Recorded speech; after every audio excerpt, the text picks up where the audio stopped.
Inter में इश्क किए थे, बीए में थे तब दिए थे। इंटर में इश्क किए थे, बीए में थे तब दिए थे।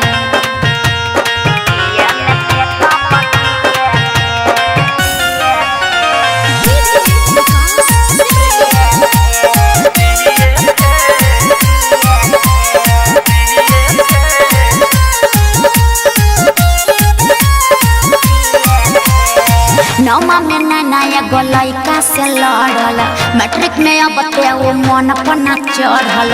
न जाने कितना ले भइल नेगलेक्ट हो, आइए में यही तक कोई सेलेक्ट हो। अरे का कोई दिल के भागई। नौमा में नैना एगो लइका से लड़ल, मैट्रिक में अब ते वो मन पना चढ़ल। न जाने कितना ले भइल नेगलेक्ट हो, आइए में यही तक कोई सेलेक्ट हो।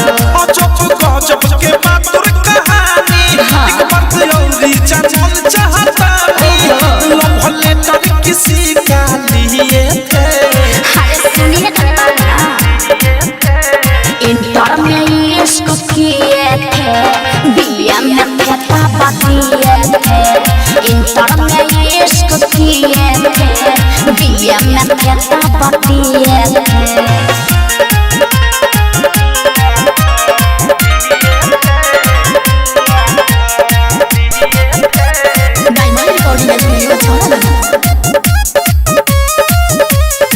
एक बार तू हो तक पहले होइबा प्यार हो, होइला नाराज आज सैया हमार हो। कोई सवाल तो तकाल हम बतैनी, पहर बारात बात एगो छुपैनी। अरे बात कुछ और बा।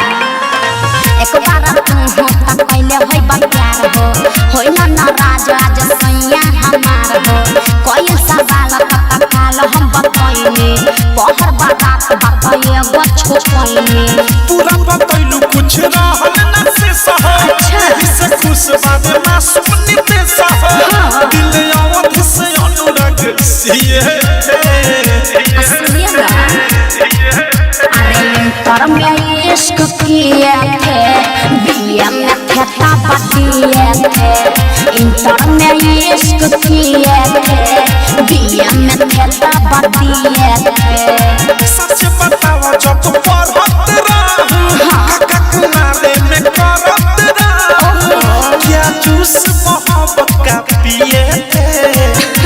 हाँ तो सुनो ना, इंटर में इश्क किए थे, बीए में थे तब दिए थे। इंटर में इश्क किए थे, बीए में थे तब दिए थे। समझे क्या और समझावे।